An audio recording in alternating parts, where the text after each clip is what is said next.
வணக்கம் மக்களை, சற்றுமுன் கிடைத்த மிக முக்கியமான தகவல் ஒன்றை பார்க்க போகிறோம். தகவலை பார்ப்பதற்கு முன்னதாக நீங்கள் நம்மளுடைய சேனலுக்கு புதிய பார்வையாளர்களாக இருந்தீர்கள் என்றால் மறக்காமல் நம்மளுடைய சேனலை சப்ஸ்கிரைப் செய்து வைத்துக் கொள்ளுங்கள். மக்களை, தற்சமயம் வரைக்கும் பெரும் விதத்தில் இருக்கக்கூடிய நம்மளுடைய அதிமுக கட்சியில் இரு அணிகளாக செயல்பட்டு கொண்டிருக்கிறது. எடப்பாடி அணி, ஓபிஎஸ் அணி மற்றும் இன்னொரு பக்கம் இல்லைனா சசிகலா அணி, டிடிவி தினகரன் என 4 அணிகளுக்கு மேல் அணி பல அணி உருவாகி கொண்டிருக்கிறது.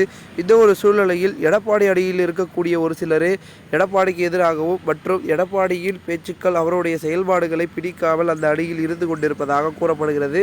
இதனால் இல்லைதான் எடப்பாடி அணியில் இருந்தாலும் யாருக்கு விசுவாசமாக செயல்படுறாங்க, யாருக்கு ஆதரவாக இருக்காங்க அப்படின்னு கேட்டிங்கன்னா பன்னீர்செல்வம், அதாவது முன்னாள் முதலமைச்சர் என்று அழைக்கப்படும் ஒருங்கிணைப்பாளராக செயல்பட்டு கொண்டிருந்த அதிமுகவின் முக்கிய புள்ளியாக திகழக்கூடிய பன்னீர்செல்வம் அவர்களுக்கு நேரடியாகவோ மறைமுகமாகவோ திரைமறைவிலோ ஆதரவை அள்ளி கொடுத்து கொண்டிருக்கிறார்கள் என்றே கூறப்படுகிறது. இதனால் இல்லைதான் பன்னீர்செல்வம் அவர்கள் எங்களுக்கான ஆதரவு நாங்கள் எப்போ வந்தாலும் எங்களுக்கு ஆதரவு இருக்குன்னு சொல்கிறதுக்கான முக்கிய காரணம் என்னவென்று பார்க்கும் பொழுது பெரும் விதத்தில் பார்த்திங்கன்னா பன்னீர்செல்வம் அவர்களுக்கு மிகப்பெரிய அளவில் பார்த்திங்கன்னா ஆதரவு என்பது கூடுவதற்கான வாய்ப்புகளும் அதற்கான சாத்தியக்கூறுகளும் மிக மிக அதிகமாக இருக்கிறது.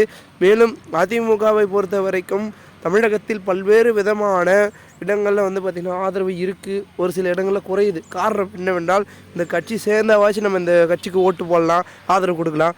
அவங்களே பதவிக்கோ தொகுதிக்கோ சண்டை போட்டுட்ருக்காங்க. இந்த ஒரு சூழ்நிலையில் இந்த கட்சிக்கு நம்ம போட்டு அதை நம்ம வீணடிக்கக்கூடாது வாக்குகள் அப்படின்னு நிறைய விதமான வாக்குகள் சிதைவடைகிறது. ஸோ இதனால தான் அதிமுகவுக்கு நிறைய தொகுதிகளில் டெபாசிட்டை இழக்கும் அளவிற்கு ஒரு சூழல் அமைந்துவிட்டது. அதனால் இதை தீவிரமாக பார்த்திங்கன்னா எடுத்து ஒரு சில முடிவுகளை அலசி ஆராய்ந்து பார்த்திங்கன்னா ஏற்படணும் அப்படின்னு சொல்லிட்டு இருக்காங்க. இதனால் அதிமுகவில் பல விதமான குழப்பங்கள் நேரி கொண்டிருக்கிறது.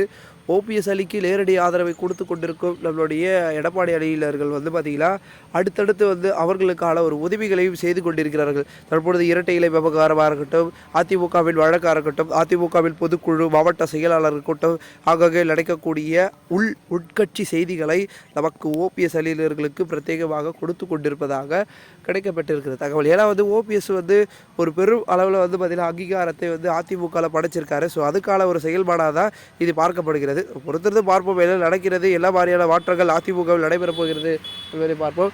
மேலும் இந்த ஒரு தகவலை குறித்த பொதுமக்கள் உங்களுடைய கருத்துக்களை கூறுகள். இதுபோன்று நீங்கள் அரசியல் சார்ந்த நிகழ்வுகளாம் தினசரி தெரிந்து கொள்ள நம்மளுடைய சேனலை சப்ஸ்கிரைப் செய்து வைத்துக் கொள்ளுங்கள். மக்களை, நன்றி, வணக்கம். நாம் அடுத்தடுத்த வீடியோவில் தொடர்ந்து சந்திக்கலாம்.